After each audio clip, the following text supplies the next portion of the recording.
শহীদ মিনারের অবস্থান মঞ্চে আপনাদের সকলকে সাংবাদিক বন্ধুদের স্বাগত জানাচ্ছি। আজকে আমরা চাকরি প্রার্থীদের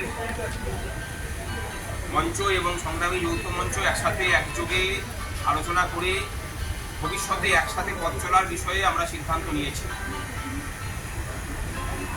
আমরা যেটা ঠিক করেছি যে একসাথে পথ না চললে রাজ্য সরকারের কাছ থেকে দাবি আদায় করা অসম্ভব, এবং সেই নিয়েই আজকে আমরা বেশ একগুচ্ছ কর্মসূচি আমরা ঠিক করেছি। আমরা ভবিষ্যতে এই সমস্ত মঞ্চ মিলে আমরা একসাথেই এই সমস্ত কর্মসূচি রূপায়ণ করব এবং কর্মশক্তি দিয়েই সেই কাজ করা হবে।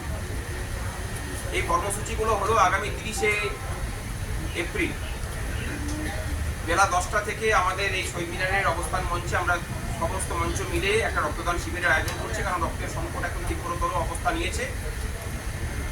আগামী 3রা মে আমরা সমস্ত মঞ্চ মিলে হরিশ মুখার্জি স্ট্রিট দিয়ে একটা মিছিলের ডাক দিচ্ছি।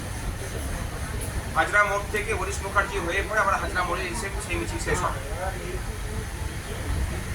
এবং এই নির্বাচন চলাকালীন সময়ে আমরা সকলে মিলে গোটা রাজ্য জুড়ে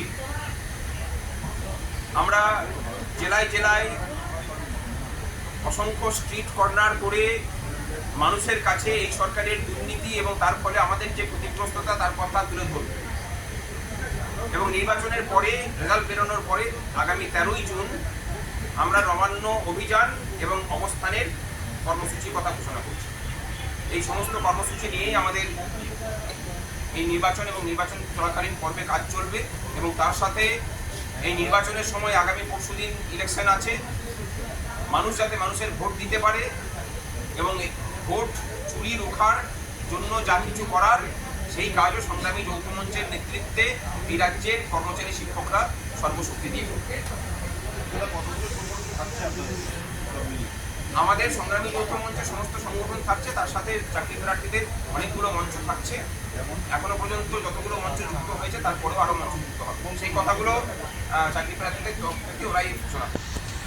আপনারা বারবার তো দেখা গেছে পুলিশ পারমিশন দেয়নি, এই ক্ষেত্রে কি আপনারা পারমিশন অ্যাপ্লাই করেছেন? এখন তো মডেল কোড অফ কন্ডাক্ট চলছে, আমরা মানে ইলেকশন কমিশনের কাছে আমরা আবেদনটা করছি, তারপরে আমাদের যদি প্রয়োজন হয় আদালতের কাছে যাওয়া।